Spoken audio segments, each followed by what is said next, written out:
Dans l'épisode du jour, on parle du Norseman. Ce nom vous fait peut-être penser à un triathlon pas comme les autres, et vous auriez raison.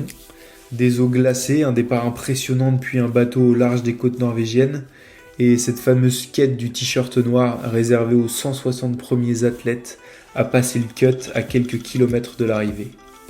Mais en réalité, qu'est-ce que ça représente vraiment de participer à une telle course ? Comment on s'y prépare et qu'est-ce qui attend les athlètes une fois sur place ? Aujourd'hui, on a la chance de recevoir 3 athlètes français qui ont participé à la dernière édition du Norseman. Ils sont accompagnés de Brice Maillard, leur coordinateur et leur ange gardien sur cette épreuve. Et ensemble, ils vont nous raconter les coulisses de cette aventure, de la prépa au moment fort de la course le jour J. On va voir ce que ça veut dire de participer à un tel défi, ce que ça demande physiquement et mentalement, et quels conseils ils peuvent vous donner après l'avoir vécu. Alors le Norseman, il est vraiment à la hauteur de sa réputation ? C'est ce qu'on va découvrir aujourd'hui entre rêve et réalité. Juste avant de démarrer cet épisode, un petit point sur l'actu et la 4e manche des Lindals Pro Plus Triathlon Série qui a eu lieu ce week-end à Quiberon. Côté homme, c'est Dorian Coninx qui a remporté l'épreuve individuelle, qui marque un joli retour en force après les JO de Paris. Et chez les femmes, la victoire est revenue à Sandra Daudet de Poissy Triathlon également. Au classement des clubs, c'est serré et tout se décidera chez les hommes comme chez les femmes lors de la dernière étape qui aura lieu samedi à Saint-Jean-de-Mont.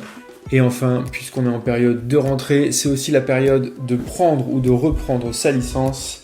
Et si vous ne pouvez pas ou ne voulez pas prendre de licence dans un club près de chez vous, sachez qu'on ouvre pour la 2e saison consécutive les inscriptions au club OpenTri, un club dans lequel on réunit des athlètes des 4 coins de la France et parfois même au-delà, dans lequel on propose une licence qui vous permet de participer à toutes les épreuves organisées par la FF3 et de rejoindre un groupe à distance d'athlètes de tout niveau, motivés à courir sous les mêmes couleurs. Si ça vous intéresse, le lien est dans la description et sur opentree.fr/leclub.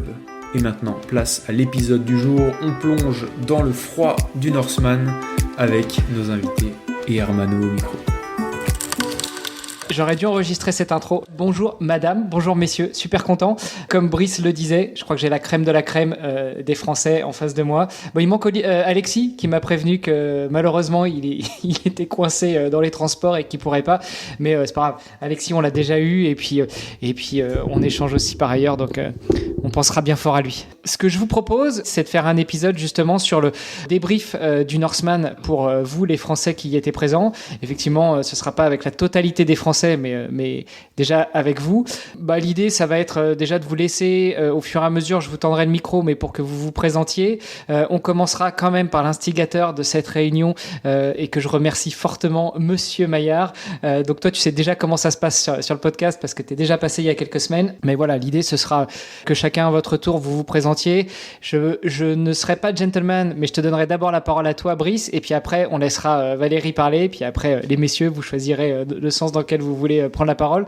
Et puis oui, revenir sur, après, à tour de rôle, sur votre ressenti, votre sensation à chacune et chacun d'entre vous. Comment est-ce que vous appréhendiez la course avant de commencer à parler avec Brice ? Comment est-ce que vous l'avez appréhendé quelques heures avant ? Comment vous l'avez vécu ? Et puis, quelques jours après, qu'est-ce qu'il en est ? Comment vous vous sentez ? Et est-ce que, si on vous proposait de remettre le couvert, est-ce que vous y retourneriez ? Ça vous va comme programme ? C'est top, Hermano, c'est super.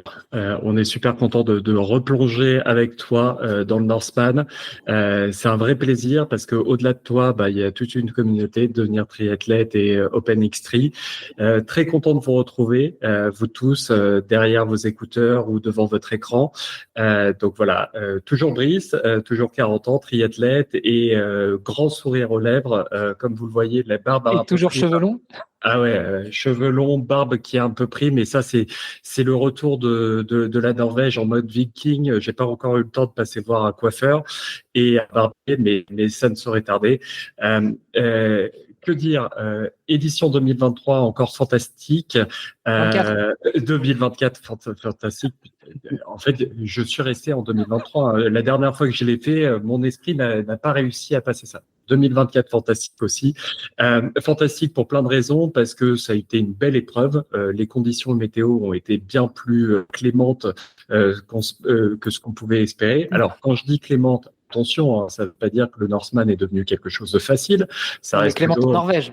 Voilà, c'est Clément en Norvège, c'est-à-dire que ils ont eu de la chance, ils ne sont pas retrouvés à avoir de la pluie ou un vent à me faire dresser les cheveux à l'horizontale pendant 6 heures. Donc ça, c'est plutôt Clément, on va dire. Néanmoins, ils ont eu des conditions météo qui étaient compliquées, avec certaines fois du vent sur le vélo bien de face qui vous empêche d'avancer, des températures un peu caniculaires sur la course à pied. Donc au final, ils ont été ceux qui transpiraient le plus et donc ils n'étaient pas de se couvrir.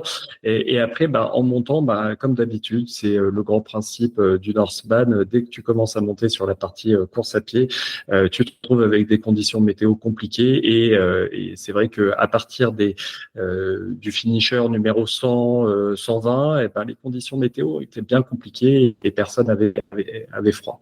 Donc, comment te résumer cette épreuve de 2024?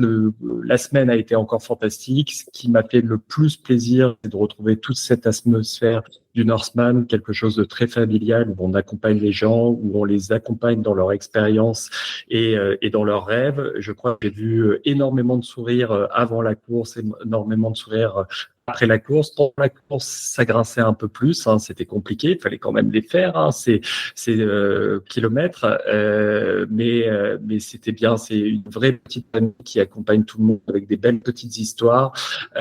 C'était aussi ma première fois à rencontrer en physique tout le groupe de francophones que j'ai accompagné pendant un peu plus de 9 mois jusqu'à l'épreuve, donc ça m'a fait énormément de bien parce qu'on parle avec des gens derrière une visio, on leur répond par WhatsApp, on se soucie d'eux et puis au final on se rend compte que ils sont faits comme toi et moi de chair et d'os, de sensations, de grands sourires, d'appréhension et c'était très rigolo, hein, et ça prouve que j'étais à ma place cette année en 2024. C'est que quand il y a eu le briefing de course qui est obligatoire la veille de la course, il y a 4 coins dans la pièce qui sont utilisés et les dernières petites précisions dans les 4 langues majeures, c'est-à-dire le norvégien, l'anglais, l'allemand et le français. Et j'ai eu la chance d'avoir encore le coin français qui était le plus où il y avait le plus de monde. Voilà, et j'avais un énorme public qui venait me voir juste pour qu'on puisse discuter, puis pour avoir les dernières précisions et s'assurer que tout allait bien se passer. Au niveau de l'épreuve en tant que telle, pour tous les participants, ça s'est plutôt bien passé. On a eu entre 5 et 10 abandons, j'ai plus de mémoire. Pas mal sur la partie natation. La partie natation a été compliquée cette année, hein. On a eu des temps 1h30, 1h45, des personnes terminant en 2 heures. Elle a été très longue. Il y a une raison purement pratique pour ça. Ils ont changé de parcours, il y avait du dénivelé, non? C'est ça? Exactement. Non. En fait, c'est le principe des marées. Alors, on a Thibaut qui est notre breton du coin, donc il connaît bien. Mais voilà, il y a eu un changement. La marée était avec eux au départ, et puis si tu passais pas ta natation autour des 1h, 1h10, 1h15, tu te retrouvais à être un peu contre le courant. Et donc, ça a été un peu compliqué pour un certain nombre. Donc j'ai vu beaucoup de personnes, j'étais à T1 pour m'occuper des vérifications de sécurité avant le départ à vélo. Alors T1, transition numéro 1 entre natation et vélo. Évidemment, notre audience, ce sont principalement des triathlètes, mais pour ceux qui ne connaîtraient pas, voilà, je vais essayer parfois de simplifier ou d'expliquer les abréviations si vous en dites. Tu as bien raison, et il y a une petite particularité dans la transition numéro 1, et c'est pour ça que j'y étais, hein, c'est que au Norseman, la nudité accidentelle n'est pas éliminatoire. Donc tu m'étonnes, moi j'étais bien placé pour regarder tous ces gens qui étaient en train de grelotter, vouloir mettre un nouveau cuissard de course ou un maillot. Non, et c'est là où tu vois véritablement la force du Norseman avec ce côté accompagnateur, parce que tu vois des athlètes qui sortent au bout d'1h30, 1h45, qui sont frigorifiés, qui sont complètement débousselés parce que 1h30 avant, ils sautaient du ferry, ils étaient dans la pénombre et puis ils se retrouvent avec le petit jour, et là ils doivent monter sur leur vélo. Il est où dans le parc à vélo? Tu as 250 vélos et pourtant les personnes n'arrivent pas à le trouver, ils savent pas où est leur sac, où est leur pied droit, leur pied gauche et autres, et le support est là pour les aider à se réchauffer, à les sécher avec une serviette, à changer de vêtements. Et tu vois tout l'amour, tout le soutien, toute l'humanité qu'il peut y avoir dans sur les regards à ce moment-là entre l'accompagnateur, son support et l'athlète, parce qu'il sait très bien l'athlète que sans cette personne qui est à côté de lui, sans cette chaleur qui le regarde, impossible de monter sur le vélo pour aller faire 180 km. Donc, tu parlais de nudité accidentelle et puis du support et de la chaleur. Tu as employé ce terme chaleur. Est-ce que le support a le droit de réchauffer l'athlète et de lui faire un câlin bien chaud avant qu'il monte sur le vélo? Le câlin et le petit bisou, ça devrait être obligatoire dans tous les triathlons, et au Norseman, il y en a beaucoup qui, grâce à ça, arrivent à continuer. Et quand je parle de nudité accidentelle, il y a un truc qui était marrant. À un moment donné, je vois une athlète qui a besoin de se changer et puis qui est un peu gênée parce que bon, même si c'est accidentel, il y a un peu d'intimité. Et je commence à crier aux spectateurs, et on regarde tous vers derrière, on la laisse tranquille pour pouvoir se changer. Ça a bien fait rigoler, tout le monde a détourné les yeux, elle a pu changer tranquillement, et c'est comme ça, c'est un esprit famille, on essaye de soutenir et de faire attention. Sur le vélo, les choses étaient plutôt bien. Seul point marrant à noter, qui va arriver dans l'actualité en Norvège, on avait une grosse année de couverture média par les médias norvégiens. En particulier, on a des influenceurs norvégiens sur les réseaux sociaux qui ont participé à l'épreuve, des gens qui étaient vraiment lambda, pas de grosses pratiques sportives. Et donc, tu voyais des cohortes de moto avec caméra en train de suivre ces athlètes. Donc, ça faisait des petits bouchons. C'était un peu embêtant, mais ça montre l'intérêt pour cette épreuve, en particulier en Norvège, et beaucoup de soutien sur la route. Les personnes qui sont présentes vont te le raconter, mais il y a un truc qui est quand même assez fantastique. Moi, j'ai roulé en voiture pendant 4 heures pour pouvoir aller de la partie natation jusqu'à la partie course à pied. Et pendant ces 4 heures, sur le bord de la route, alors qu'on est au milieu de nulle part, où il y a vraiment très peu de personnes qui vivent, tu te retrouves à peu près toutes les 10-20 minutes en voiture. Donc en vélo, tu vas être sur une demi-heure, 40 minutes, à voir des gens qui sont dans leur jardin, sur leur chaise longue, avec leur drapeau norvégien, en train de te crier Eya, Eya, Eya, ce qui veut dire allez, allez, allez. Et tout le monde sourit, des klaxons et autres. Et donc, même si tu es au milieu de nulle part, même si l'épreuve n'arrive qu'une fois par an et que c'est 250 personnes avec leur voiture support qui suivent, eh ben, les gens sont autour, soutiennent, et il y a une vraie ambiance. C'est assez fou à imaginer, mais c'est le cas. Et sur le Tour de France de Norvège. C'est exactement ça, hein. Alors, on n'a pas le droit de jouer au general manager et puis filer le bidon par la fenêtre, mais en dehors de ça, l'ambiance est à peu près la même.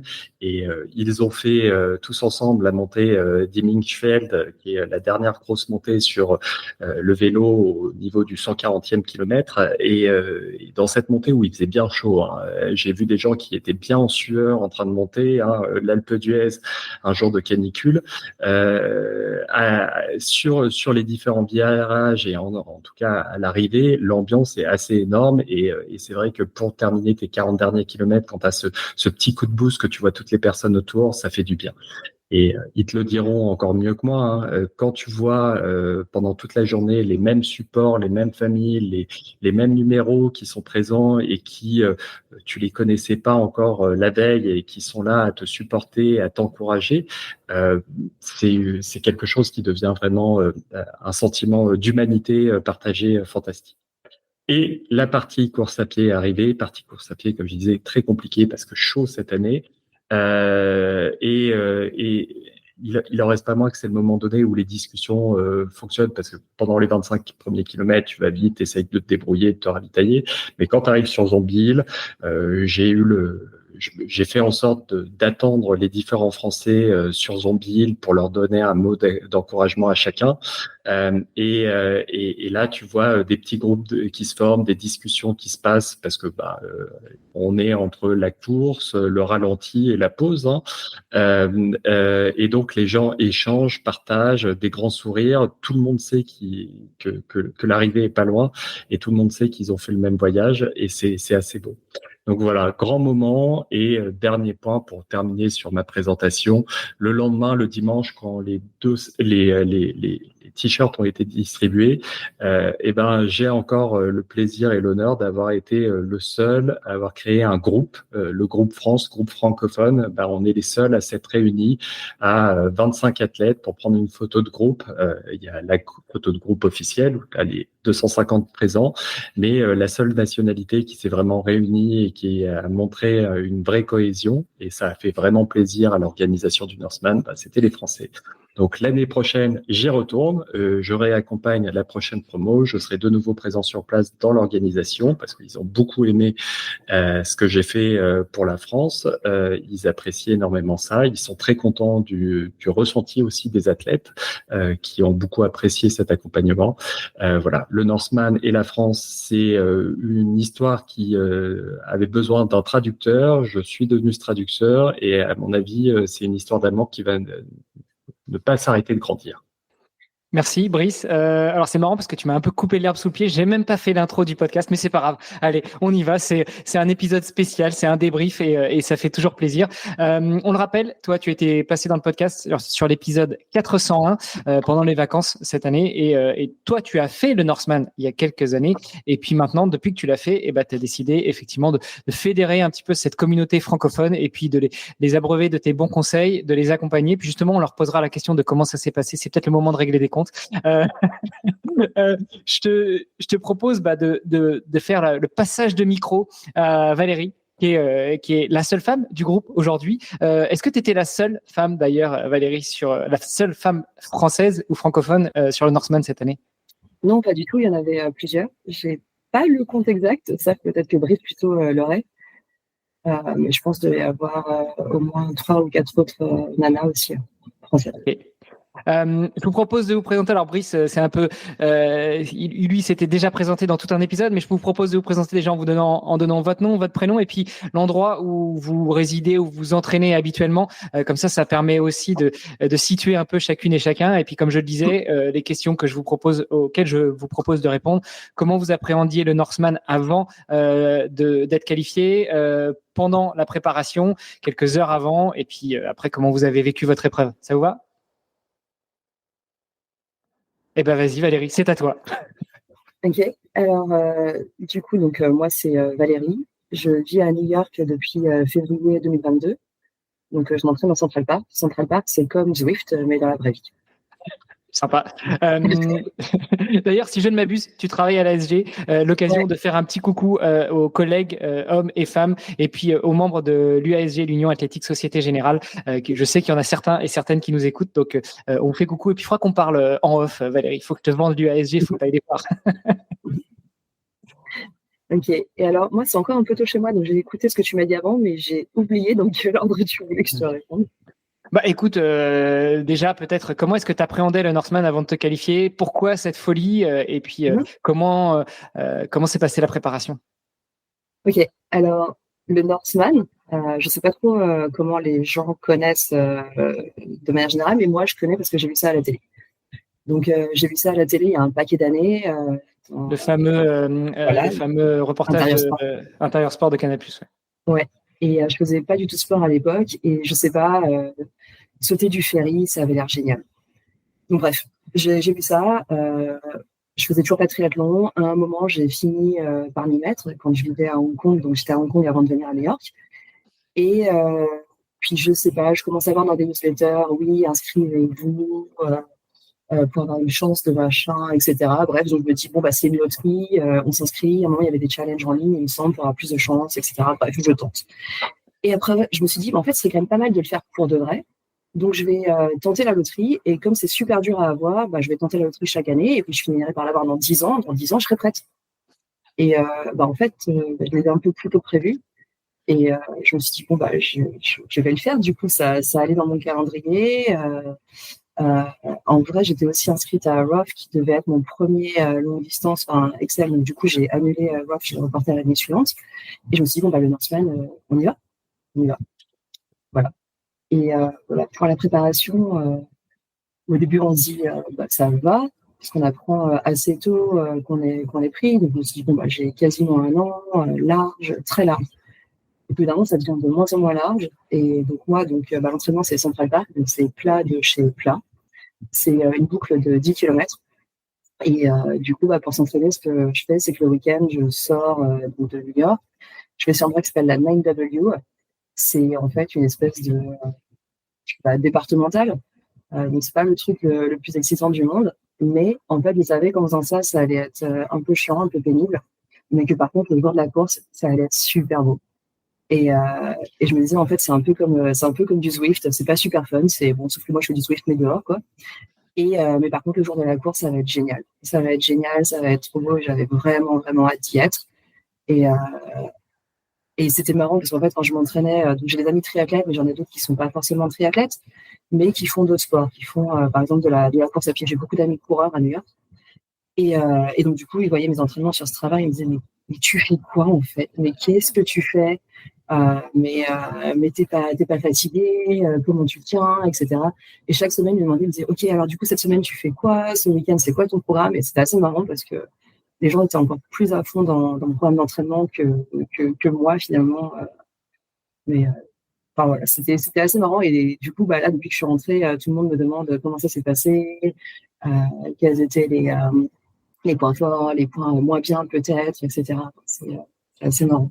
Des questions auxquelles tu peux répondre, comme ça la prochaine fois tu leur envoies l'épisode. Et s'ils sont pas francophones, on le traduira, t'inquiète. Super. Et la préparation, justement, comment est-ce que tu as géré ça? Tu t'es préparée toute seule? Tu t'es attaché les services d'un coach? C'est Brice qui faisait office de coach? Comment ça s'est passé? Alors, au début, je m'étais dit, je vais le faire à la débrouille. C'est-à-dire qu'en fait, je nage déjà dans un club avec les Masters. J'ai un club de running où on fait déjà des easy, des intervalles et des long runs.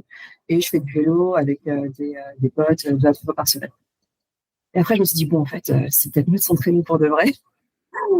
Donc, j'ai demandé à un ami de me coacher, en fait, qui est donc un triathlète aussi et qui offre des services de coaching.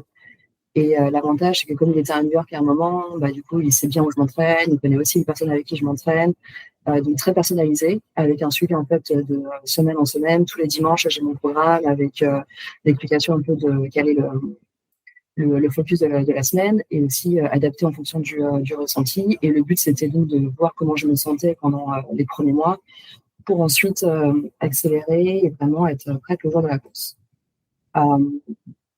Long story short, je me suis blessée mi-avril. J'ai fait une chute hyper bête en courant, même pas à vélo.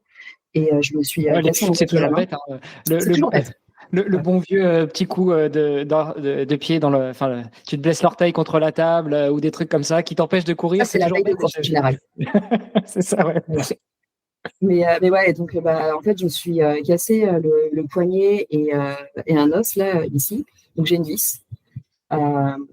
Donc j'ai une vis dans la main depuis mai et en fait du coup ça a dû décaler mon training parce que j'avais un plâtre à l'ancienne où je pouvais rien faire, je pouvais pas nager, je pouvais pas courir, je pouvais pas me mettre sur un vélo, donc ça a un peu tout décalé. Donc j'ai fait un entraînement express et c'est là où en fait pour moi ça a été important d'avoir un coach parce que si c'était moi j'aurais fait n'importe quoi.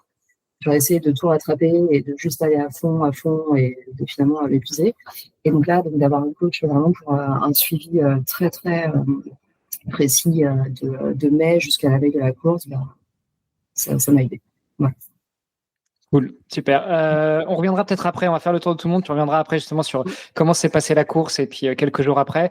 Allez, je vais vous prendre dans l'ordre d'affichage sur mon écran. Thibaut, je te tends le micro. Ouais. C'est bon, vous m'entendez? Ouais, on t'entend très bien. Ok.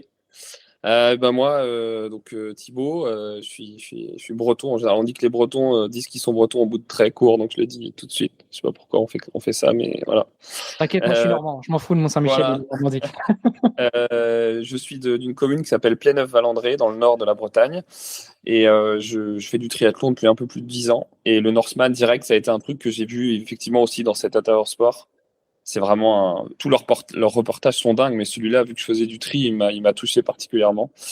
Et je m'étais toujours dit, de toute façon, il faut que je fasse un jour ce truc-là.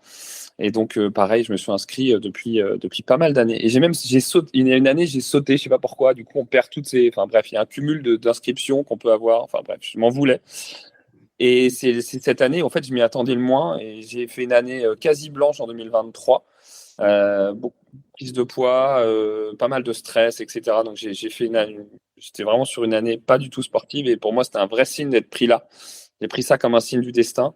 Et donc là, je me suis mis, tout. On dit souvent qu'il y a des piliers entre voilà la famille, le travail, et les hobbies. Et là, clairement, le hobby a pris un espace fort tout en privilégiant la famille. Donc c'est vrai que j'ai fait une année où j'ai pas mal de choses à côté aussi et voilà ça a été la priorité voilà, notamment sur tous les à côté. Je me suis mis à faire du pilates énormément, des massages, du plus de renfort que je faisais avant. J'ai pris un coach qui avait déjà fait le Norseman, Maxime Picot, qui était sorti de l'eau premier, un Breton aussi, qui avait fait un super Norseman en 2000, je sais plus, 19 ou un truc comme ça, qui avait fini dans les 20. Et vu que Ça, je c'est un autre truc de Breton. Hein. Ils sont assez fiers et ils se reconnaissent entre eux. Hein. Non, mais en fait, je le connais un peu à côté et je trouvais ça cool d'avoir quelqu'un, en fait, en plus d'avoir tous les conseils de Brice, d'avoir quelqu'un qui l'avait déjà fait, ce qui me rassurait vachement par rapport à. On peut avoir tendance à surestimer les choses. Et il me disait toujours, attends, mais enfin voilà, sur pas mal de trucs, il me disait, il m'a rassuré sur pas mal de trucs. Et voilà, moi j'ai fait du triathlon pendant pas mal d'années. J'ai commencé par être organisateur d'un triathlon, d'ailleurs qui est dans 15 jours, enfin je sais pas quand ce sera diffusé, mais c'est mi-septembre, je fais un peu de pub, mais c'est un super triathlon à Pléneuf-Valandré, un week-end de triathlon d'ailleurs. Et puis après, en fait, ça me manquait trop de continuer à me faire des objectifs comme ça, donc j'ai recontinué à faire du tri. J'avais fait Alcatraz aussi à San Francisco, qui ressemble un peu où on saute d'un bateau, on saute on n'est pas loin de la prison, donc il y a ce côté un peu. Mais voilà, le Norseman, moi, c'était un rêve. Et quand j'étais tiré au sort, j'ai dit, bah voilà, trop bien. Et ça s'est passé comme dans un rêve. Et moi, le truc numéro un de tout, c'est que le lendemain, quand on est allé à la petite boutique où il reste des trucs à acheter, du Norseman, des goodies, etc. Je suis assez, comme on dit, superstitieux, donc j'achète jamais rien avant. Et donc j'ai acheté le lendemain et ma femme qui était là, Amélie, a voulu acheter un mug aussi pour elle. C'est une connerie, hein. Mais pour moi, c'est tout le symbole du truc. C'est que d'habitude, quand on fait des courses comme ça, voilà, le truc limite, elle m'attend à l'extérieur, elle me dit voilà, ce truc-là. Et là, elle a voulu prendre un truc pour elle. Et voilà, pour moi, c'est tout le truc. C'est-à-dire que on a fini ensemble, on a monté le truc ensemble. Mine de rien, les 5 derniers kilomètres, quand on a le t-shirt noir, même si on pense que. Je sais pas pourquoi, pour moi, c'était fini. C'est-à-dire que quand je suis arrivé au 37e kilomètre du marathon, c'était gagné. Voilà, on s'est pris dans les bras parce qu'on était 3, moi, ma femme et mon meilleur pote qui habite à Oslo.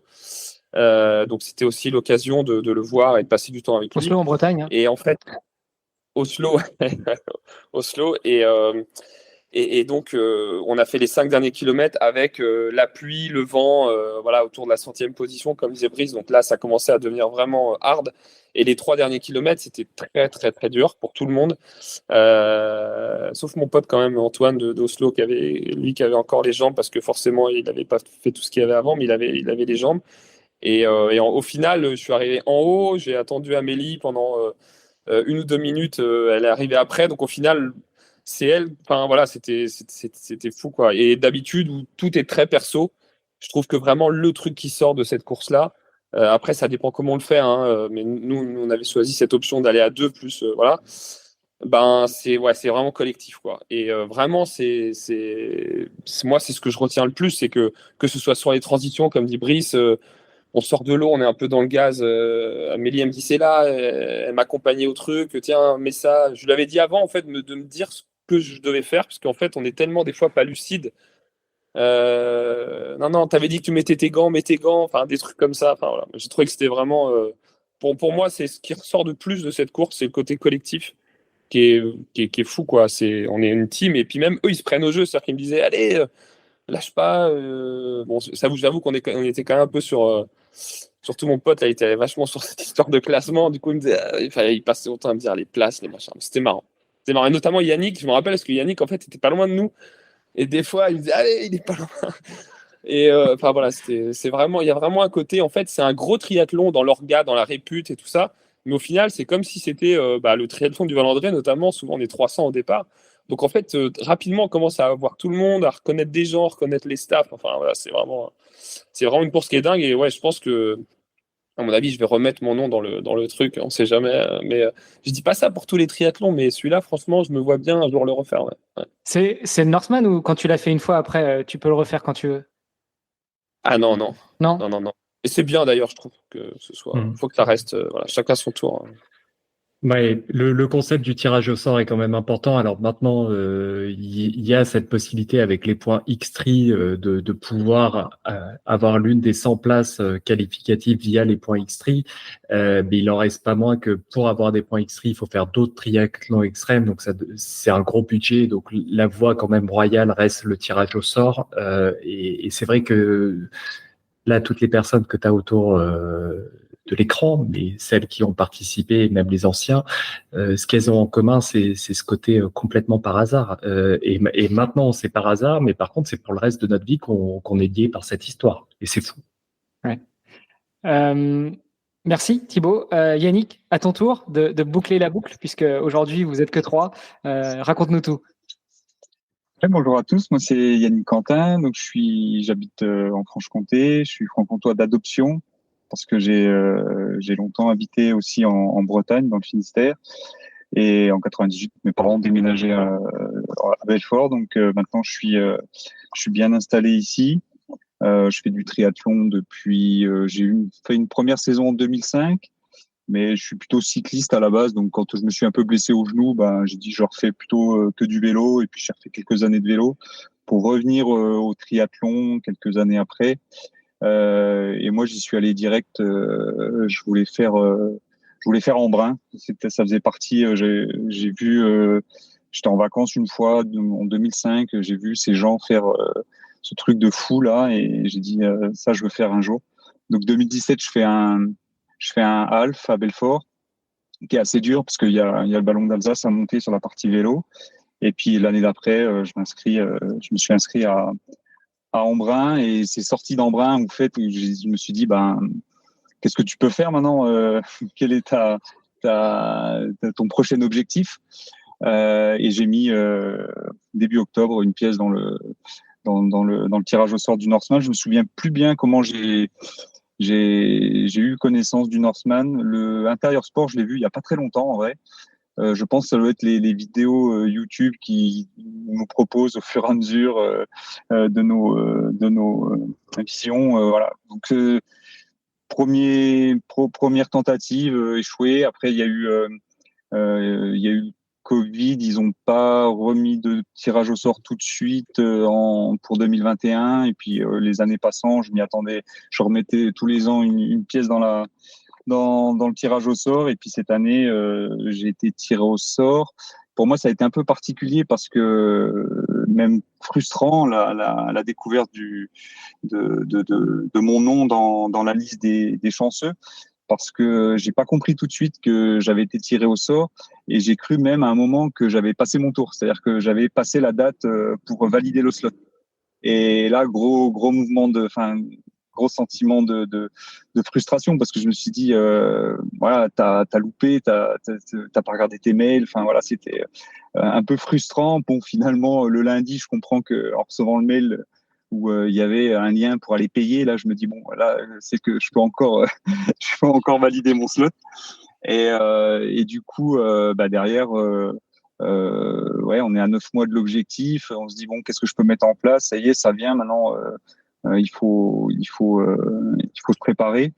Donc moi, me connaissant un petit peu après parce que j'ai fait Embrun, puis en 2022 j'avais fait le full à Aix. Me connaissant un petit peu, je savais qu'est-ce que j'avais besoin de faire, et je savais aussi que il fallait pas que je sois 100% focus sur l'objectif. Pour garder un peu de distance par rapport à la préparation, pour éviter de trop en faire, de se blesser. Enfin, il y avait plein de choses que je voulais éviter. Du coup, j'ai demandé à mon employeur si je pouvais me mettre à 60%. Donc ça a été une chance parce que ils ont accepté, et puis du coup et mes collègues aussi, un grand merci à eux parce qu'ils ont pris une part de ma charge de travail pendant 6 mois, et du coup ça m'a permis de gérer la vie perso, la vie pro et la préparation au Northman de façon 100% sereine. En tout cas, c'est ce que je croyais, parce qu'il y a quand même pas mal de stress. Et heureusement que Brice était là. Alors, avoir du temps pour faire les choses, c'est une chose, mais c'est vrai qu'il y a tellement à regarder pour le Norseman. Moi, c'était la première fois que j'allais à un triathlon où il fallait emmener le vélo dans un avion, parce que j'avais décidé de prendre l'avion. Déjà rien que ça, c'était. Enfin, je me suis dit ouais. Alors, Brice nous a filé plein de conseils. Le AirTag pour pas perdre pour savoir toujours où est le vélo dans l'avion. Enfin, des choses comme ça. Mais c'est plein d'autres choses qui font que c'est moi qui aime tout blinder, être sûr que tout va se passer, d'avoir tout checké avant l'épreuve. Ben là, c'était compliqué parce que j'avais pas mal d'inconnus. Pour la petite histoire, quand j'ai rechecké la voiture que j'avais louée en arrivant, je me suis aperçu que je m'étais trompé d'agence Hertz.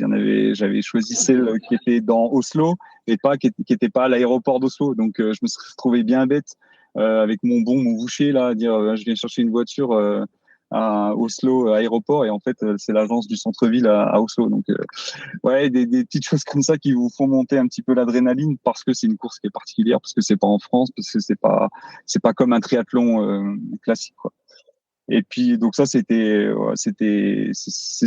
grâce à Brice qu'il y a plein de petites choses comme ça qui ont permis de prendre du recul et avoir les bonnes infos et chercher au bon endroit, quoi. Après sportivement, j'ai fait deux halfs pour me préparer. J'ai fait le 73 à Aix et au Sable d'Olonne. Donc pour me dire bah voilà, il faut un petit peu tester le matériel, être sûr que voilà la combi, la cagoule, ouais, ça a été aussi tout un très différent des autres épreuves parce que on se dit ouais, on va nager, ouais, tu es capable de nager 4 bornes en piscine, mais à 15 degrés, comment ton corps y réagit et bon, à Belfort, on a de la chance, on a du frais très longtemps dans l'année. Donc jusqu'au mois de mai, du 15 degrés dans l'eau, j'arrivais facilement à trouver, ça c'était pas trop le souci. Mais il a fallu quand même plusieurs essais pour le matériel au niveau natation notamment. Et puis et en fait sur les courses de préparation, j'ai eu la chance d'être qualifié pour les finales à Topo en Nouvelle-Zélande. À la dernière épreuve qualificative, donc au sable. Et en fait, je parle de ça parce que aujourd'hui, contrairement aux 2 derniers Ironman que j'avais fait, où derrière il y a effectivement ce petit moment de déprime ou ce moment où on n'a plus rien envie de faire. Là, moi, je me suis tout de suite remis à la planche parce que le mois de décembre, Topo, ça arrive dans 3 mois. Et en fait, je suis hyper motivé là, je refais des séances quotidiennes. Maintenant, j'ai pris un coach aussi parce que jusque-là, je m'étais fait un petit peu mes plans tout seul. Le vélo, je viens du vélo, donc je connais un petit peu. Je fais mes sorties longues. Natation, je connais pas trop, mais voilà. Et comme j'ai aussi vu que j'avais fait quelques erreurs, je me suis dit bon, maintenant, c'est un peu sérieux là. T'as tes galons de triathlète maintenant, Embrun, Norseman. T'es plus un cycliste qui fait de la course à pied et de la natation. T'es a priori quand même un triathlète, donc il faut faire ça maintenant de façon un peu plus sérieuse. Et du coup, voilà, là, je me suis lancé. Merci Alexis d'ailleurs, qui a aussi fait Alexis Sicard, qui a aussi fait le Norseman, de m'avoir mis en relation avec un certain Hervé F pour le coaching, et ça va démarrer semaine prochaine. Je vois pas de qui tu parles. RVF, FAURE, c'est ça? Ouais, c'est ça. Coucou à lui. Super disponible d'ailleurs. Ça va être une belle collaboration, je pense. Et voilà, donc après prépa, tout s'est bien passé. Finalement, je suis arrivé sur place. Tout s'est déroulé vraiment. Il n'y a pas eu d'accro. Vraiment, ça. Voilà. Puis après, découverte du parcours, tout ça. J'ai eu la chance de reconnaître le parcours en vélo, en voiture 2 jours avant. Là, ça m'a mis quand même un petit moment de doute parce que Zombie, je le voyais pas du tout comme ça. Je m'étais pas fait à l'idée qu'on allait monter du 10%. Donc quand je me suis entraîné dans le ballon d'Alsace à 6%, je me suis dit ouais, ça court facile, ça passe quoi. Mais dans du 10, à mon niveau, on court pas. Donc d'un côté, ça m'a inquiété parce que je me suis dit mais on va jamais arriver au bout de cette montagne. Et d'un autre côté, je me suis dit, bon, finalement, à mon niveau, tout le monde devrait courir. Donc, tu cours 25 bornes et puis après, tu marches et puis ça devrait bien se passer. Et c'est effectivement ce qui s'est passé, sauf que, petit typo dans Zombie, j'ai un peu tourné de l'œil, mais j'ai quand même réussi toujours à avancer. Et voilà, ça a été un peu le moment de doute à la Rocco.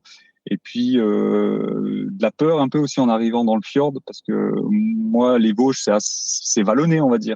Mais quand on a des pentes abruptes comme ça, on se dit mais non, voilà, pour moi c'était impressionnant, et j'ai mis 2-3 jours à me dire non, mais finalement tu vas nager dans de l'eau, c'est de l'eau d'un fjord, certes, il y a des grandes montagnes à côté, ok, mais tu vas rester dans les pieds de quelqu'un et ça va pas être différent d'une nage en eau libre habituelle, quoi.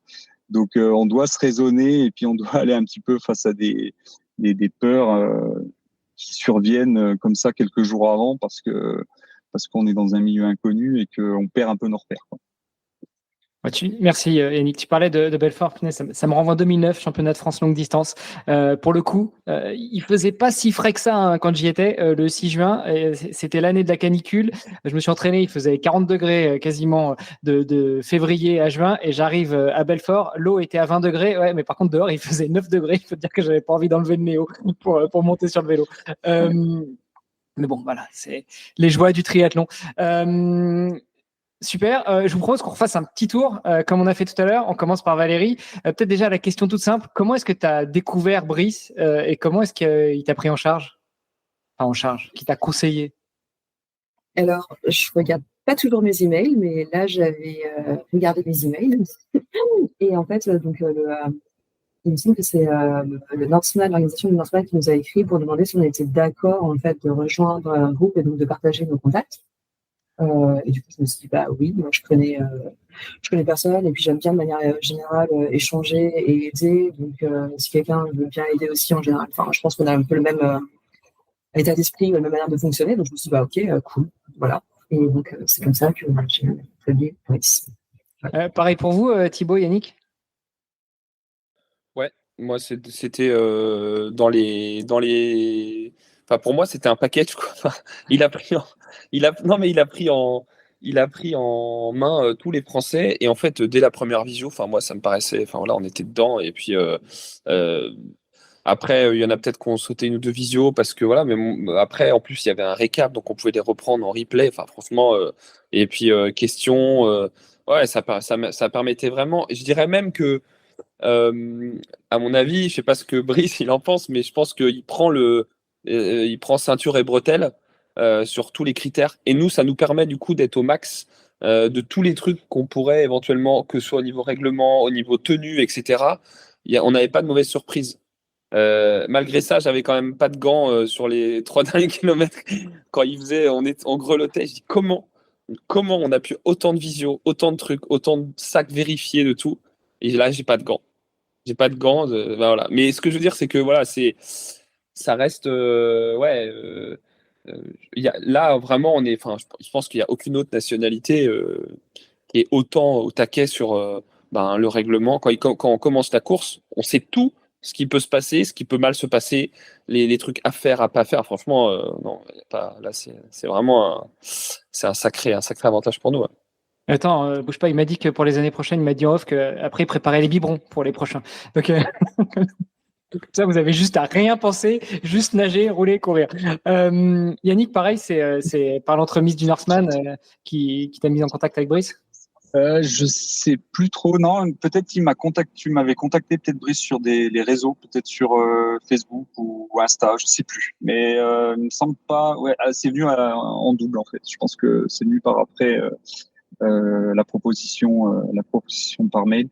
Mais on est assez vite rentré en contact. Alors au début, je t'avoue, Brice, je me suis demandé qu'est-ce qu'il voulait me vendre au départ. Au tout départ, après ça s'est vite dissipé, mais quand quelqu'un vous contacte pour réunir des gens et puis faire, c'est bon, soit c'est une âme, un bienfaiteur, ce qu'il est, soit c'est un commercial qui veut nous vendre un truc et il va vite être reçu. Mais non, en fait, c'est bien, c'est bien de bon cœur et de façon altruiste qui fait ça, quoi. Merci d'avoir précisé parce que justement j'allais le faire. On rappelle quand même que Brice il fait ça de manière bénévole, volontaire et gagne pas d'argent. Alors après je sais pas en off s'il vous fait pas faire un petit chèque sous la contrainte en menaçant de pas vous rendre le vélo, ça vous me le direz, mais Mais il me semble que tout est bénévole. Non, alors Alors, ce qui est quand même intéressant quand même, c'était, si je peux me permettre, c'est que Brice a proposé un guide avant la course qui venait en complément du guide officiel, mais un guide en français et avec hyper complet et notamment, moi je me rappelle la veille de la course faire le point avec mes deux supports. Amélie et Antoine, et en fait on était tous les trois autour de la table, et en fait j'ai pris le papier de Brice sur enfin notamment sur la partie vélo du premier au 180e kilomètre, et en gros il y avait écrit ravito conseillé là, je dis on se prend pas la tête, hein. On se met là, et c'était simple pour eux, ils étaient dans la voiture, ils avaient le papier, enfin, ça ce genre de truc, et ça pour le coup ils nous demandaient de participer pour ce truc là s'il y en a qui le voulaient ou de le voulaient pas, voilà. Et moi, j'ai pris ça et ça me paraissait complètement normal de le rémunérer, parce que c'est des heures de travail quand je vois le document que c'est, voilà. Et ça m'a bien servi. Donc voilà, sur ce point-là, voilà, Je te rejoins là-dessus. Ce document, il est hyper utile. Ça t'enlève une énorme charge mentale. Tu vois, quand tu t'entraînes, tu dois réfléchir à plein de choses. Déjà, tu as dû trouver ton support. N'importe qui, c'était peut-être plus facile que d'autres, mais c'est compliqué. Il faut les faire venir, etc. Après, il faut leur expliquer. Si jamais ils font pas de triathlon, il faut que tu leur expliques en plus comment c'est les transitions. Tu dois leur expliquer c'est quoi ta combi, etc. Enfin, plein de choses. Et toi, tu penses pas forcément à tout. Et là, en fait, il y avait la checklist. C'était parfait. Mon support a adoré. D'ailleurs, Nakumi et Mathias sont venus voir Brice à la fin, le chercher, en fait, après la course pour lui dire merci. Parce que eux, ça leur a enlevé aussi énormément de stress, en fait. Et moi, ils ont suivi donc, les points se comptaient pour le ravito. C'était hyper simple à suivre. Donc, voilà, merci. Tu nous le remontres à l'écran, parce qu'en fait, après, à l'enregistrement, quand ça passe sur YouTube, c'est que la personne qui parle qui est mise en avant. Donc, c'est toi qui parles. Je vais pas tout montrer parce que c'est beaucoup de contenu, mais je vais donner un peu une idée. Ah, mais je suis floutée. Ouais, mais c'est pas grave, c'était pour avoir un petit peu avoir une idée. Mais ouais, donc non, c'était vraiment apprécié de tous.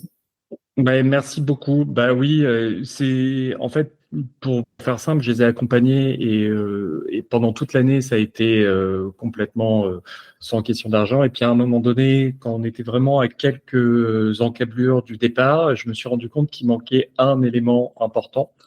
C'est-à-dire que j'aurais partagé beaucoup d'informations à eux. Il y allait y avoir une visio avec leur support, mais je me rendais compte qu'il y avait un moment donné sacré qui n'était pas encore suffisamment clair et qui était compliqué, parce que je l'avais vécu à 2 reprises, moi, lors de mes 2 participations. C'est comment on fait vraiment pour briefer ces supports? Parce que t'as beau avoir tout l'amour du monde, t'as beau avoir des gens fantastiques et autres, il y a un moment donné où il faut se mettre face à face et se dire, voilà, pratiquement, qu'est-ce qui se passe, comment ça se passe et à quel moment? Et pour pouvoir faire ça, j'ai bossé pendant 20 heures, un peu plus de 20 heures pour préparer le document, pour avoir quelque chose qui aide l'athlète à expliquer à son support comment ça allait se passer. Et donc oui, j'ai demandé une petite contribution avec véritablement pas l'objectif de gagner de l'argent, mais juste l'objectif de couvrir une petite fraction de mes frais en Norvège, et aussi pour justifier auprès de ma compagne que je passais 20 heures à bosser sur le Norseman. Donc voilà, c'était un peu comme ça. Mais je suis très content que ça leur ait été utile. Pour être vraiment honnête, la chose qui me fait le plus plaisir, c'est le fait que ils soient tous arrivés au bout. On a eu une personne qui dans les derniers moments et autres a abandonné pendant la course. L'un des athlètes lors de la course à pied, voilà, il n'a pas été. Mais en dehors de ça, tous ceux que j'ai accompagnés et qui ont pris le début de la course ont été au bout et ont terminé avec un dossard, avec pas de problème de santé, avec des supports qui étaient contents, avec pas de gros drames. Bon, il y a un athlète qui a eu une difficulté sur son arrivée au cut-off à la montagne, sans nul doute quelque chose qu'il faudra que j'explique encore mieux l'année prochaine, mais tout s'est bien passé et que des bons souvenirs. C'est ça le plus important, que les gens vivent une belle expérience, parce que là, tu vois, les personnes que tu as autour de la visio, ce qui est assez fantastique, c'est que c'est des triathlètes comme vous tous, là, vous qui écoutez le podcast, vous qui le regardez, on est exactement comme vous, c'est-à-dire qu'on a beaucoup de doutes, on se demande toujours si on fait vraiment partie du monde du triathlon et autres. On a une histoire qui est, oui, on a fait des choses exceptionnelles, mais bon, on sait très bien qu'il y a des gens qui feront bien mieux que nous et autres. Par contre, on a juste envie de vivre notre passion avec amour et grand plaisir et le partager. Et on le voit, hein, généralement, le Norseman, c'est à un moment donné, c'est un catalyseur. Vous attendez pour le réaliser, vous le faites, et après, il y a des grandes choses qui se passent. Soit vous en parlez avec vos copains, et Valérie, elle va passer ses prochains mois, Thanksgiving et ainsi de suite, à raconter ça, et tout le monde va être heureux, tout le monde va voyager. Yannick, c'est parti, il a une belle carrière de triathlète un peu plus sportive. Thibaut, allez, hop, on redonne au reste de la communauté, on continue à faire un triathlon familial autour. C'est ça le triathlon qu'on aime, un triathlon partage. Merci. Je voudrais pas rentrer dans la partie performance, c'est-à-dire les places, les temps de chacune et chacun. C'est pas l'idée. L'idée, là, aujourd'hui, justement, c'est le partage, c'est le plaisir, c'est s'adonner à sa passion. Il y a quand même une histoire qui me titille, c'est cette histoire du t-shirt noir, du t-shirt blanc, du pas de t-shirt, du cut-off, etc. Rapidement, alors je sais pas qui veut prendre la parole pour expliquer cette histoire de la couleur du t-shirt et puis nous raconter lequel vous avez ramené à la maison. Bon, Brice, toi, tu as ramené the t-shirt du staff du Norseman, évidemment, mais les autres, les participants. Bon, on va donner la parole à Valérie, alors, du coup. Ok, alors, moi, donc, on me demande en général quelle est la médaille, et je me dis, il n'y a pas de médaille. Il n'y a pas de médaille pour le Norseman. C'est un t-shirt de finisher. Et c'est là où, du coup, j'essaie d'expliquer brièvement en général, mais je galère toujours un peu à expliquer qu'il y a deux parcours à la fin. Et donc, ce que j'essaie d'expliquer aux personnes, c'est qu'en fait,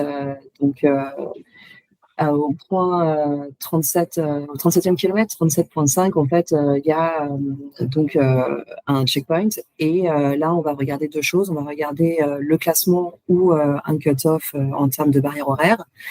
Et le premier des deux qui est atteint, en fait, va décider de si la personne va finir en haut ou si la personne va devoir faire demi-tour et refaire le long chemin jusqu'au deuxième point d'arrivée.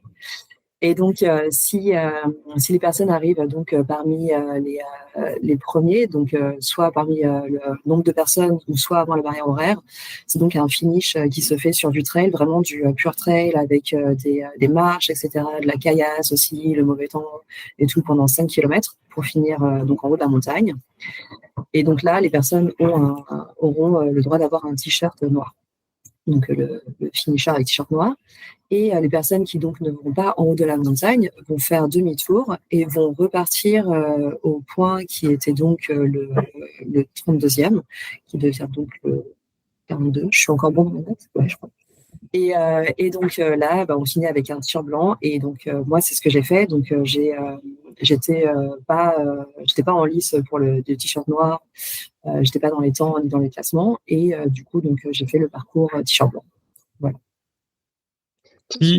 Qui est en précision, Hermano, parce que ça, c'est vraiment quelque chose que je veux dire. Le t-shirt blanc dans toutes les courses X3 et aussi au Norseman, c'est un t-shirt qui a une valeur exceptionnelle parce que on est sur des personnes qui n'arrivent donc pas à atteindre ces 160 ou ces 14h45 de temps de course, mais c'est des personnes qui vont terminer l'épreuve à 22h, 23h, minuit, qui se sont levés à 2h du matin, qui ont plongé à 5h, qui ont fait des vélos en 8h avec beaucoup d'efforts parce que c'est compliqué, qui font des marathons durs. C'est une vraie détermination. Quand je dis ça, c'est impressionnant. Moi, j'ai eu la chance de voir Valérie quand elle était en train de finir.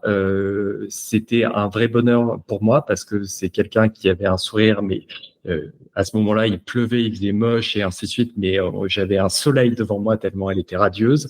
J'ai eu le plaisir d'aider d'autres athlètes pour retrouver leur support et autres. Les t-shirts blancs, c'est une vraie détermination. C'est la preuve que l'être humain face à une grande série d'adversités va au bout et c'est des beaux finishes, vraiment des très beaux finishes.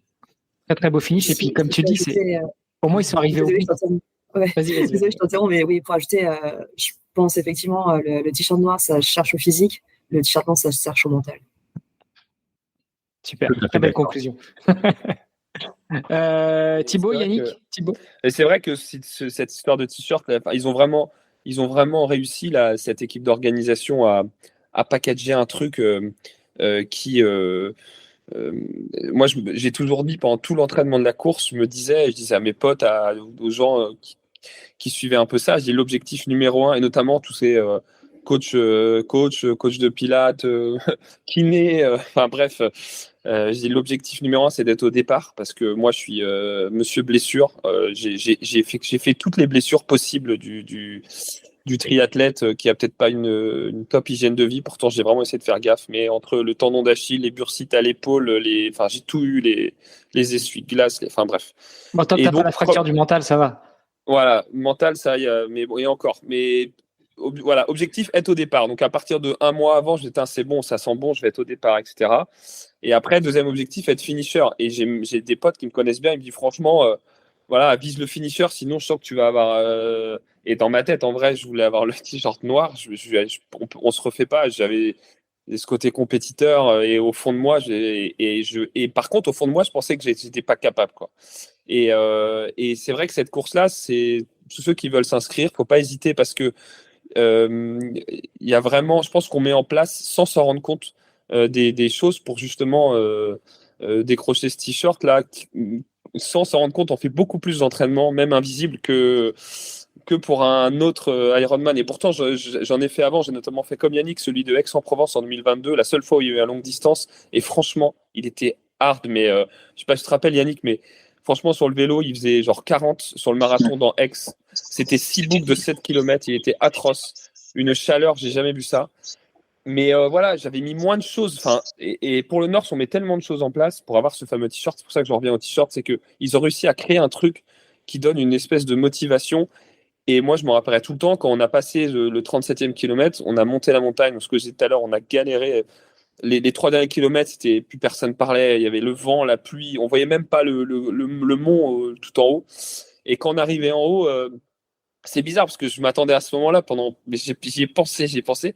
Et en fait, on arrivait en haut, bon, j'ai gueulé tout ça, mais on était tellement, non, là, on était en mode couverture de survie, tout ça.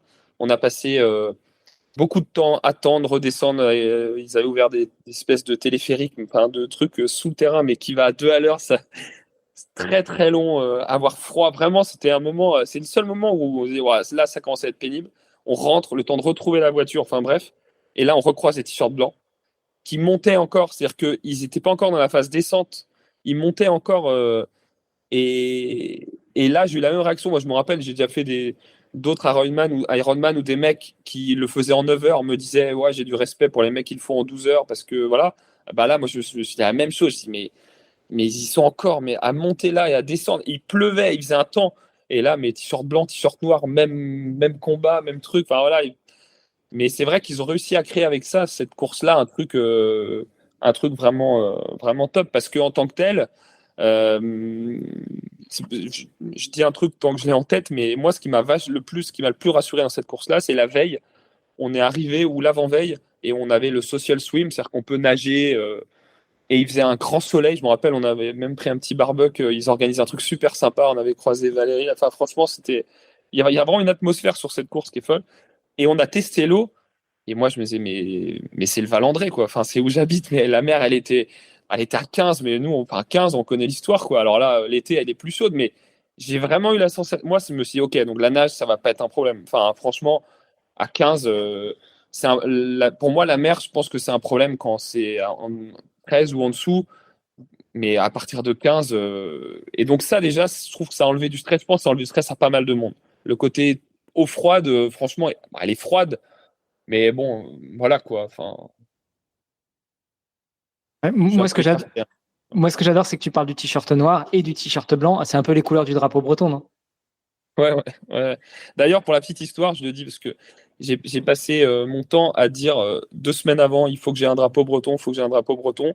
Mais je voulais pas, encore une fois, je suis superstitieux, donc si j'ai un drapeau, c'est que je pense que je vais aller au bout, donc je voulais pas en prendre. Et dans la montée les 5 derniers kilomètres, je dis à Amélie, putain, j'ai même pas pris de drapeau breton, je suis vraiment pas un bon et tout. Et à 500 mètres de la fin, elle me le sort, elle l'avait pris en fait, et elle me l'a sorti. Et voilà, c'était la petite anecdote, mais j'étais super content qu'elle ait pensé à ça parce que voilà.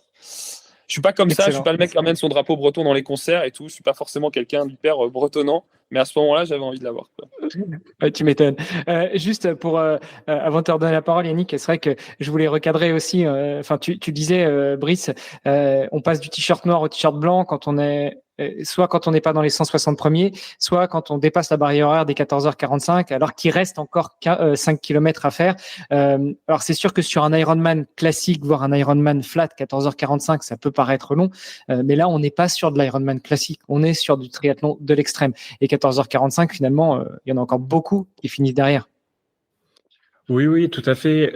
Si vous voulez avoir à peu près une idée des temps, pour être vraiment très clair, la majorité des épreuves au Norseman se sont gagnées dernièrement autour des 10 heures. C'est-à-dire que les meilleurs temps ont été vers les 9h30. On a eu une année en 2023 où c'était 9h09, mais à cette époque-là, vu que la montagne était fermée, on a eu un parcours course à pied qui était beaucoup plus simple parce que c'était le retour donc du 37e au 32 km donc plat, pas trop difficile. C'est pour ça qu'il y avait un très bon temps, mais autour des 10 heures. Après, quand faire un très bon Norseman, c'est 11h30, 12 heures. Si vous terminez autour des 12 heures, vous faites un très très bon Norseman. La majorité des temps de finisher est entre 14 et 16 heures. Voilà, c'est ça la majorité des temps pour les personnes qui sont autour entre le 120e et 200e place, on va être sur ça. Et les derniers, c'est des personnes qui terminent en 20 heures, 21 heures, parce que bah, sur la course à pied, c'est compliqué, ça avance pas, que c'est des grosses pauses. Et l'organisation du Norseman, le concept, il est le suivant, hein, tant que il est possible pour les athlètes qui sont en sécurité de pouvoir avancer. On ne ferme pas la ligne d'arrivée. Voilà. S'il commence à y avoir des conditions météo ou qu'il y a un danger pour la personne, forcément, ils vont arrêter, ils vont aller chercher la personne. Et après, on peut imaginer un classement en disant que la personne a terminé au 38e, mais ils ne ferment pas la ligne d'arrivée parce que on reste sur un esprit quand même famille. La majorité des pénalités qui sont distribuées dans la course, c'est pour des risques, c'est-à-dire que si vous conduisez mal, si vous mettez les concurrents en danger, là on va mettre des pénalités. Les pénalités un peu plus classiques à la française, t'as oublié de mettre ton dossard sur l'avant, c'est pas le truc. Voilà, l'objectif c'est de faire vivre les gens leurs rêves. Donc tu vas leur dire bon merci de tourner ton dossard, fais attention à ça. Moi à la sortie de T1, certains dossards étaient pas visibles derrière. Je soulevais le maillot pour que le dossard soit visible. Je leur ai pas mis une pénalité, ils sont pas retrouvés 5 minutes sous la tente pour ça. Voilà, c'est un peu pour vous donner l'esprit. Il faut toujours respecter les règles, mais c'est toujours la manière de le faire qui est un peu différente.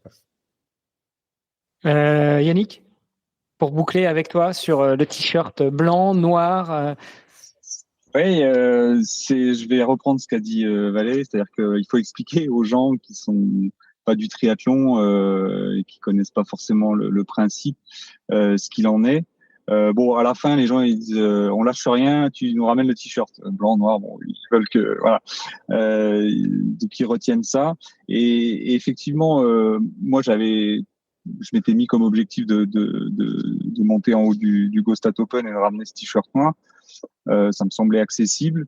Heureusement, on a eu une météo sur toute la journée qui était clémente.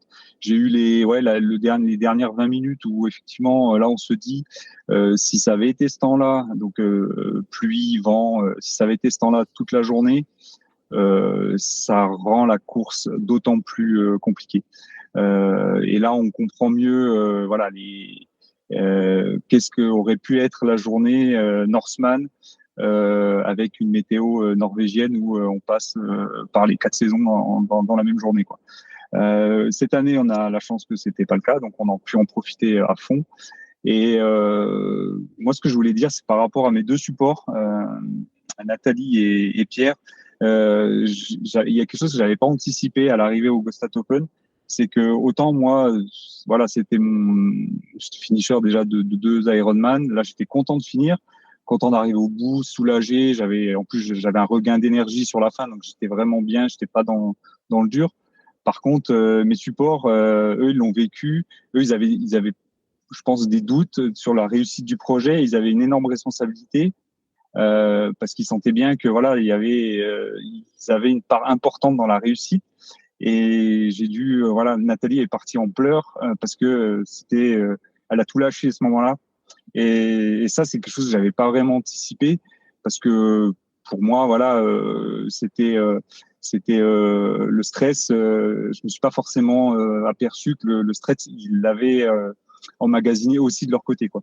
Et c'est en ça que ça fait une épreuve très spéciale et que je pense que je vais retenter dans les années à venir, au moins le tirage au sort. C'est que ça, on le retrouve pas ailleurs.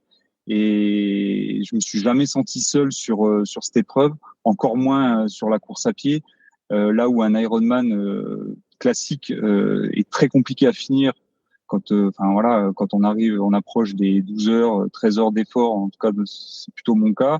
On est tout seul. Tu parlais, Thibaut, de Aix. Effectivement, c'était interminable ces montées descentes dans Aix par 40 degrés. J'ai fini exténué à l'Ambraman, j'ai fini exténué à Aix aussi parce que mentalement il y avait pas le même support et laisser la possibilité au support, aux accompagnants d'accompagner justement l'athlète jusqu'à la ligne d'arrivée, c'est quelque chose qu'on voit plus du tout sur les autres épreuves.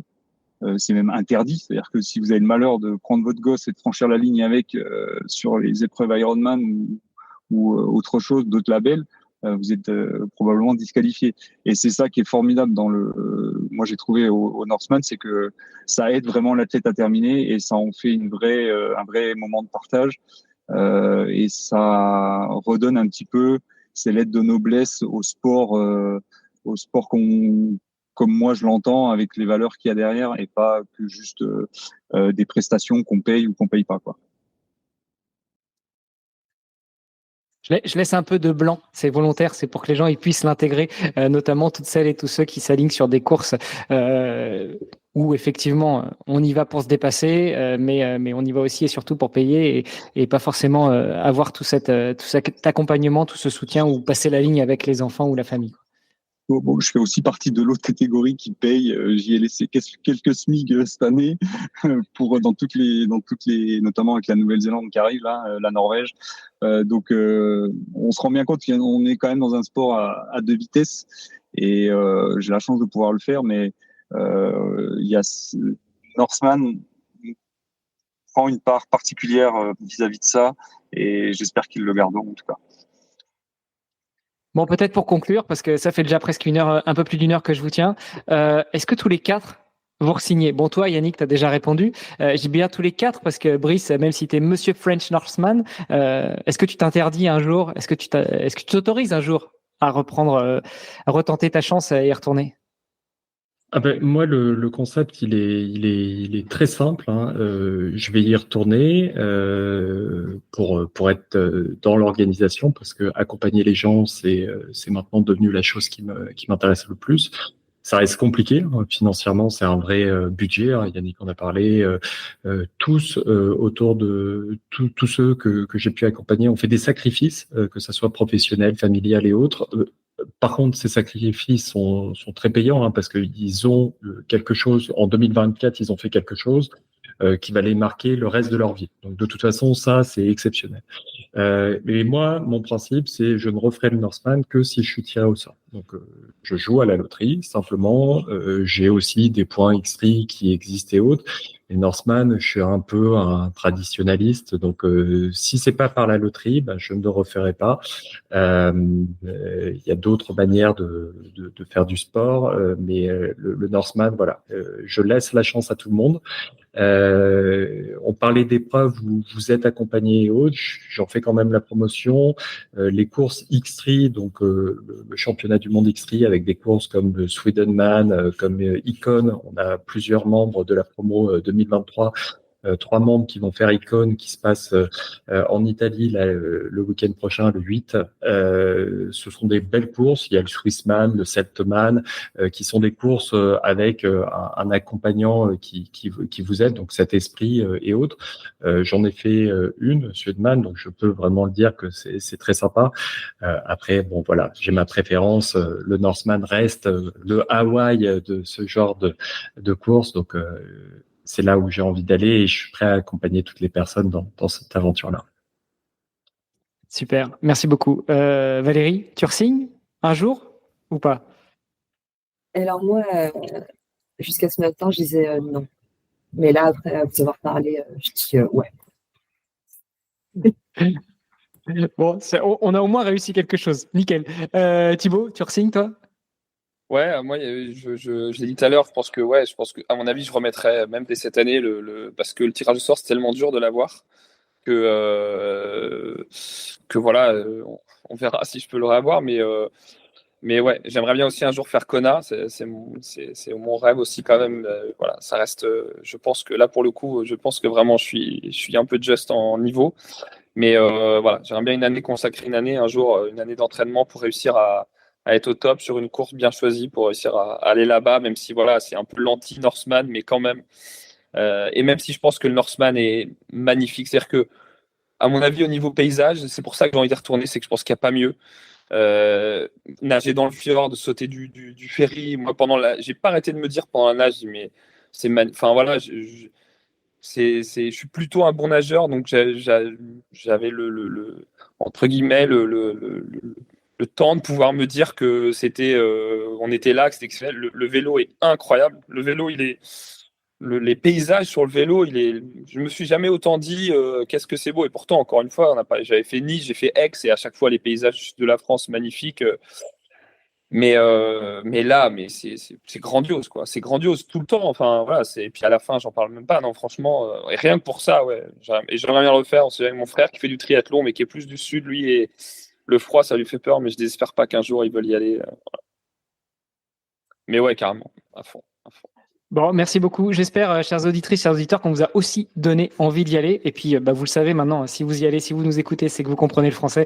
Donc, de toute façon, il n'y a qu'une seule adresse, Brice Maillard, qui pourra vous aider, vous accompagner, et puis vous mijoter tout ça aux petits oignons pour vous et pour vos accompagnateurs. Qui veut conclure? Qui propose un mot de la fin? Je vais conclure par un point, un petit coucou. C'est maintenant qu'on peut en parler, Hermanouille. On a fait c'est le 3e épisode cette année sur le Norseman, grâce à toi. Merci beaucoup à Devenir Triathlète et Open X3. Le 4e, parce que Philippe, oui, il y avait Philippe, aurait dû aussi le faire. Bon, il a eu des soucis de santé, il n'a pas pu prendre le départ, mais donc c'est le 4e où on parle du Norseman. Bon, merci beaucoup à Devenir Triathlète, Open X3. Je voulais juste revenir sur un point important, parce qu'on a dit qu'on parlait pas de classement, mais on va quand même en parler parce qu'on a eu Alexis. On parlait des pronostics dans les épisodes précédents et autres. Donc, il faut le savoir, la France brille parce qu'on a des athlètes qui viennent, qui sont sympas, qui ont une bonne ambiance et autres. Mais la France aussi brille sur les performances parce que cette année, on a eu le 3e du Norseman, donc Aurélien Lelay, un Breton, qui est arrivé 3e. Il faisait partie de mes 2 favoris lors de la course. Et Alexis, qui fait une exceptionnelle course, qui termine 7e. C'est vraiment un super résultat, en sachant que Alexis a juste fait jeu égal pendant toute la journée avec Laura Zieberman, une Allemande qui est professionnelle, qui est une triathlète vraiment exceptionnelle, vraiment top niveau mondial. Et il a été dans sa roue à courir avec elle quasiment tout le temps. Et à la fin, il la passe sur la ligne d'arrivée avec quelques minutes. Donc vraiment exceptionnelle performance des Français. Donc c'est pour ça, si vous êtes des triathlètes ordinaires, venez au Norseman. Vous allez avoir une histoire de vie fantastique. Et si vous êtes des triathlètes déjà extraordinaires, performants et autres, sachez que le Norseman vous attend aussi et que j'ai très hâte d'accompagner le premier potentiel vainqueur français du Norseman. Ça serait un vrai honneur. Je te corrige quand même. En fait, si vous êtes des triathlètes, vous êtes déjà exceptionnel. Merci à toutes et à tous. Merci Valérie Richard, merci Thibaut Carfantan, merci Yannick Quentin et merci Brice Maillard. Et puis merci Alexis Sicard aussi qui n'a pas pu se joindre à nous aujourd'hui malheureusement, mais on l'embrasse. Et puis toutes les autres Françaises et tous les autres Français qui étaient au Norseman. Et puis j'espère que ça vous a toutes et tous donné envie de rejoindre l'aventure Norseman pour les francophones, les Français et pas que, les Belges, les Suisses, les Luxembourgeois, tous ces pays qui parlent français, les Canadiens, etc. Surtout que les Canadiens, eux, ils sont déjà un peu plus habitués au froid. Bref, on se donne rendez-vous, chers amis, dans un prochain épisode. Et puis, bonne continuation à vous et peut-être l'année prochaine ou dans 2 ans au Norseman. On t'attend, Hermano. On t'attend. Moi, c'est pas gagné. Hein. Moi, je ne roule plus. Mais écoute, peut-être que je me joindrai à toi, un de ces 4, pour accompagner. C'est aussi un truc que j'adore. Merci, c'était cool. Ça vous a plu? Super. Ouais. Merci à toi. Merci pour l'invite. Très bien, super, très sympa. Merci énormément à vous tous. Merci bien à tous. Bonne journée. Et puis, je vous tiens au courant quand on publie, mais certainement d'ici 15 jours. Ça marche, merci. Okay. Merci. Très bien, merci. Salut. Ciao. Salut tout le monde. Ciao. C'était Devenir triathlète X OpenTri. Merci d'avoir écouté cet épisode jusqu'au bout. Nous, on a pris beaucoup de plaisir à l'enregistrer. Alors si ça vous a plu, vous pouvez nous suivre sur nos réseaux sociaux, Instagram, LinkedIn et Facebook. On se rejoint maintenant sur devenirtriathlète.com. Vous allez retrouver l'ensemble des épisodes, mais aussi des outils, des ressources et des conseils gratuits pour débuter, progresser ou performer en triathlon. On ajoute toutes les semaines de nouvelles ressources. Si vous avez une idée d'invité, n'hésitez pas à nous envoyer un petit message. Et si vous voulez être accompagné sur vos prochains objectifs sportifs, connectez-vous sur opentree.fr et on se fera un plaisir de vous aider. Alors, n'hésitez pas, on se retrouve tout de suite sur devenirtriathlète.com et opentree.fr. Salut les sportifs!